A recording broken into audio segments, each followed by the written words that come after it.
Your brain is a liar. Not a dramatic liar, a sneaky, boring, everyday liar that's been feeding you false information since you woke up this morning and you have believed literally every word of it. Today's book is Feeling Good by David Burns. At It's one of the most read books in psychology, and the whole premise is this: you don't feel bad because of what happened to you. You feel bad because of what you tell yourself about what happened to you. And your brain, when it's anxious or low, is shockingly bad at telling the truth. Let's catch it in the act. Section 1: The card trick your brain plays on you. When Burns was 11, he bought a magic trick called the Svengali deck at a state fair. Here's how it works: you pick any card, put it back in the deck. The magician says the magic word, flips the deck over, and suddenly every single card in the deck is the one you picked. Overnight, one card became all of them. Burns says this is exactly what your brain does when it overgeneralizes. One bad thing happens once, and your brain quietly turns it into every card in the deck. He gives this great example. A traveling salesman finds bird droppings on his car windows and thinks, that's just my luck. The birds are always crapping on my window. Burns actually asked him about it, and the guy admitted. In 20 years of driving for work, he could not remember another single time that had happened. Once in 20 years. But his brain filed it as always. Same thing happens with rejection. Someone asks a person out, gets turned down once, and their brain runs the Svengali trick. I am never going to get a date.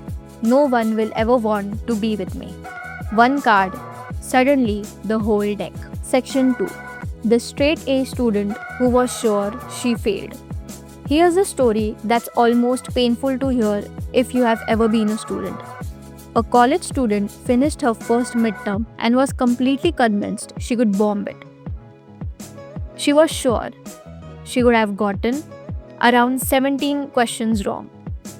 She spent days spiraling about flunking out, thinking about nothing except those 17 imaginary wrong answers. Her paper comes back 83 out of 100, highest grade in the entire class, A+. Burns calls this a mental filter. Your brain grabs one negative detail, zooms in on it, and blocks out everything else. So the whole picture looks negative, even it objectively isn't. It's like wearing sunglasses that only let the bad stuff through. And there's a sneakier cousin of this. Burns calls this disqualifying the positive, which is basically emotional reverse alchemy. Someone compliments your work, and instead of just accepting it, your brain goes, they're just being nice, and quietly converts gold into lead. Every good thing gets explained away. Every bad thing gets treated as proof. Section 3: 10 ways your brain lies to you. Burns actually lists out 10 of these thinking traps. He calls them cognitive distortions, and once you know them, you genuinely cannot stop noticing them in your head. A few of the big ones beyond what we just covered. Mind reading. Assuming you know exactly what someone else is thinking about you, usually something negative with zero actual evidence. Should statements.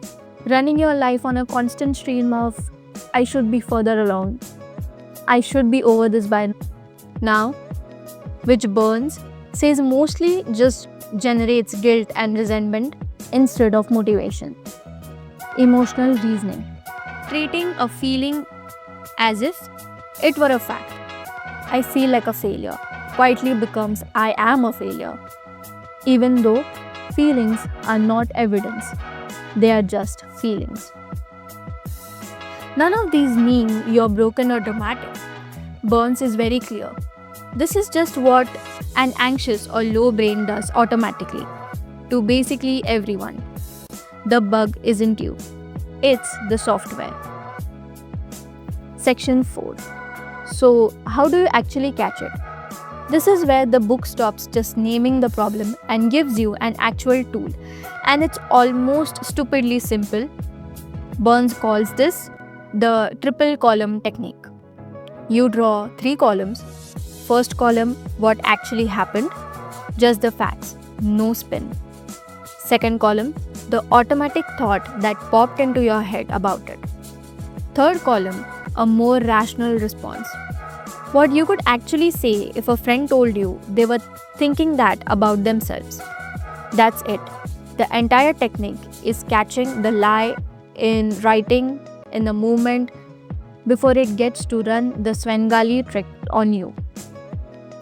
It sounds almost too basic to work, but the book is full of case studies of people using exactly this to talk themselves down from full-blown spirals, not by thinking positive, but by just being accurate.